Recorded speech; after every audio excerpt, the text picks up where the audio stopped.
Today's date is April 12th, 2025. My name is Bea Altman. I am a 7th grader at Temple Israel of Westport, Connecticut. I will be interviewing my grandpa, whose name is Larry, about his life and legacy.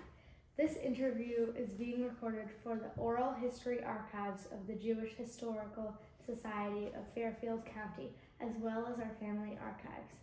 Over the next 15 minutes or so, I will ask you questions that will help me learn about you and our family's history, especially our Jewish history.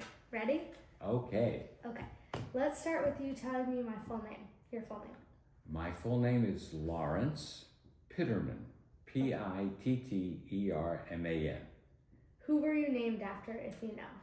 I do. I was named after my mother's father, who was named Eliezer. Do you have a Hebrew name, and what is it? Eliezer is the Hebrew name. Okay. In this class, I have been learning about the immigration of Jews to the U.S. and other places. Do you know where your parents, grandparents, or great-grandparents immigrated from? I do. My parents immigrated from Eastern Europe, specifically from Poland. Do you know anything about Jewish life there? A little bit through my family's history. My mother was raised in southeastern Poland in a small town called Kopyczynska, which was a nice mixed community, and her parents and family were farmers, but they were fish farmers, not land farmers. My father grew up in the city of Warsaw in Poland, and he was a typical urban kid. So he did a lot of things that you do in a city, had a lot of jobs, and went to school.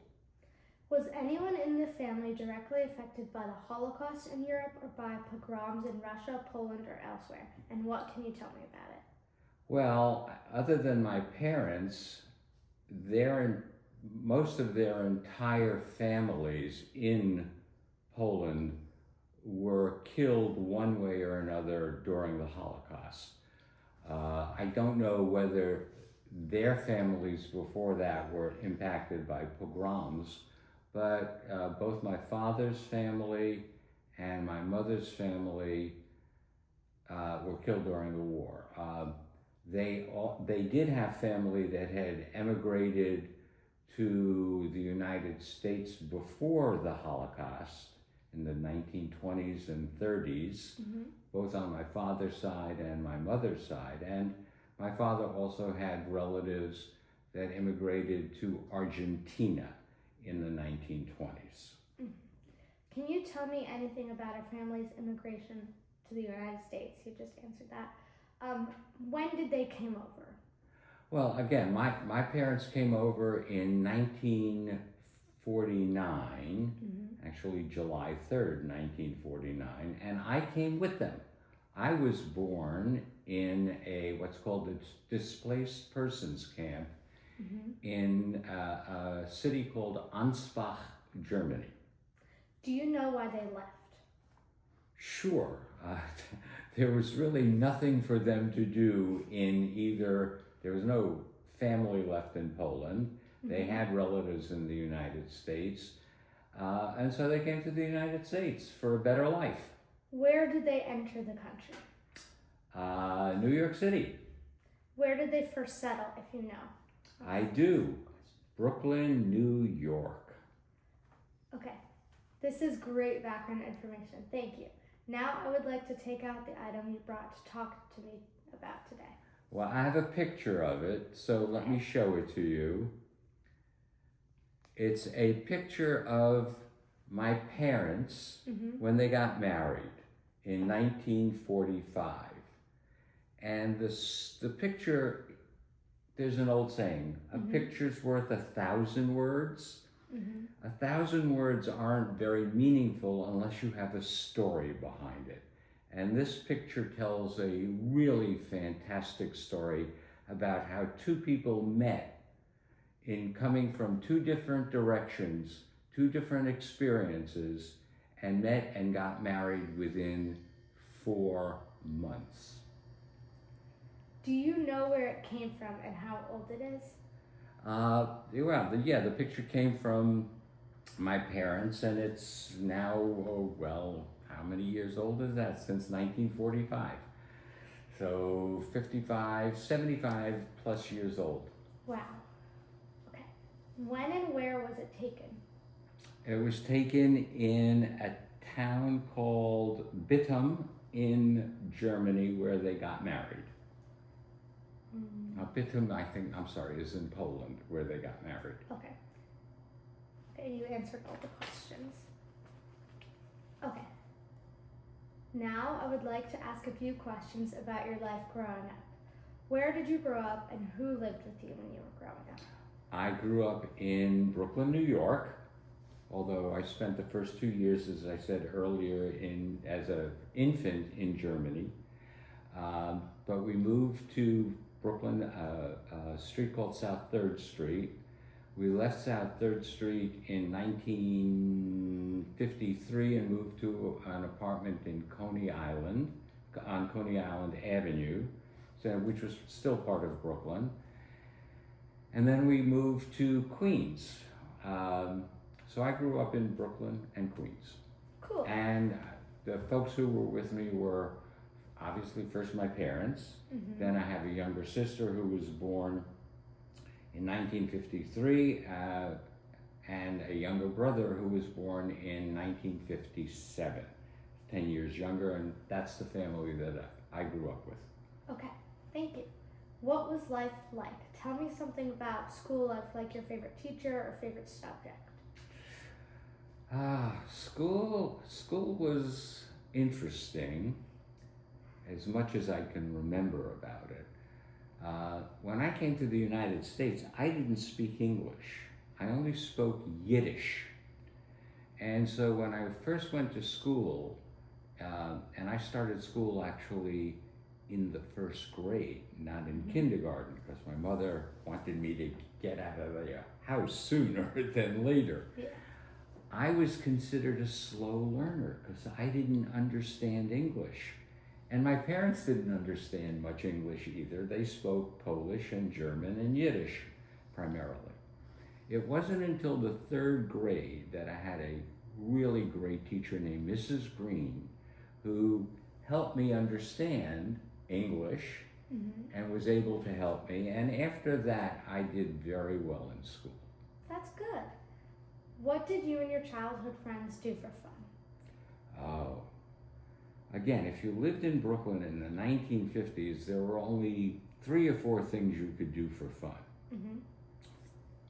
One, you could play stoop ball, which is take a rubber ball and throw it against your stoop, see how high it bounced, and catch it on the fly. Then you could go to a side street. We lived on a Coney Island Avenue, which had a lot of traffic. You could go to a side street and you can play street football, stickball, or any other games where you would use automobiles as the bases for the baseball. Or you could take your bike and ride your bike. Did you go to a synagogue, and what was it like? I did go to synagogue. I actually went to yeshiva of Flatbush for a number of years. It was okay. I learned Hebrew enough to have a bar mitzvah in a conservative synagogue, and I don't remember much about it other than I don't remember my Hebrew. Do you remember what was most meaningful to you about it? Not really. It was not we had to walk to yeshiva, we walked back. It was after school, so it was never really a significant part of my upbringing, other than when I was able to get bar mitzvah, and that was very meaningful. Okay. Now I would like you to pick your favorite Jewish holiday and describe how you and your family celebrated it when you were a child. Well, my favorite Jewish holiday is the one that starts tonight, Pesach. Again, because we came to the United States, we really didn't have the ability to have seders with a big family. So we had seders with my father's cousins and his aunt, who also lived in Brooklyn at the time and then in Queens. And those were fun because it was a large family and there were a lot of children my age. And we all went looking for the afikoman. We hid under the table, and that was fun. Okay, thank you. Okay, now I would like you to talk about our family Jewish traditions. What are your favorite Jewish traditions? What are your favorite traditions? Again, celebrating Passover, and like many Jews, our favorite Jewish traditions involve food. I like food. I agree. And so Passover, I love matzah. A lot of people don't like matzah. I love matzah. I love matzah brai. I love doing anything you can with matzah. And then during Hanukkah, I like Hanukkah too. Dreidels and chocolate and all the food. All the guilt. Yom Kippur is a little bit tougher because there's no food. But we still like it. Yeah. Did anyone in your family serve the military? If yes, please tell me more. My father did serve in the military, but not in the United States. Again, he was born in Eastern Europe. And so during the Second World War, prior to the end of the Second World War, while he was in the former Soviet Union, he joined the Polish army to help fight the Nazis. How did you meet my great-grandma My wife? Yeah, my grandma. Wait, okay, sorry. This question was confusing. How did you meet my grandma? Yeah, how did you meet her? I met your grandma. I know this story. You know the story. It's a great story. I met your grandma on an airplane. Yeah, and then you met her again. And then I met her a lot of times, but I was traveling with a good friend and she was traveling with a good friend. And we met I met her friend on the airplane. I didn't meet your mama, your grandma on the plane. I just saw her on the plane. But we met on the bus ride from the airport in England, in London. And then we spent a week sort of meeting each other off and on in London. And then we spent another lovely week on the island of Mallorca off the coast of Spain. And then we kind of separated because she lived in New York and I lived in Cleveland. And for the next 9 months, I would see her, I wouldn't see her, I would see her, I wouldn't see her, until we got married in September of 1974. What did you do to make a living in your adult life? Well, according to your mother and your great aunt, I made a living going to meetings. Okay, now I was actually an executive in a number of different businesses in the area of human resources management. Okay, now we're going to wrap up with one more question. Sure. What advice do you have for future generations like me?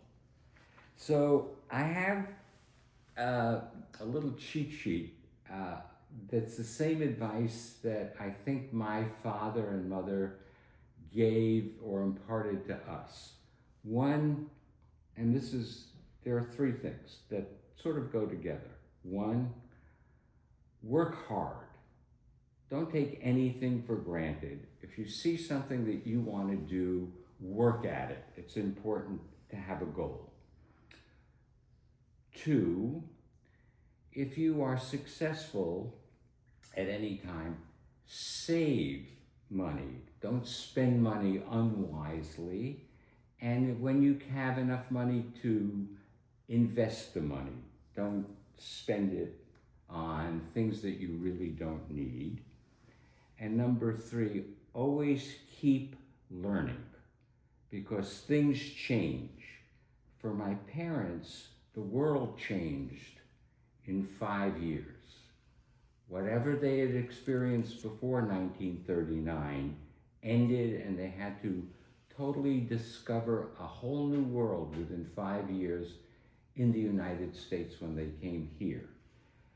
And they had to learn to adapt. They had to learn to new languages. They had to learn a whole range of new things. Mm-hmm. And that continues to be true this year, to this day. So always keep learning. Mm-hmm. Those are the three things. Thank you for spending time and talking to me. My pleasure.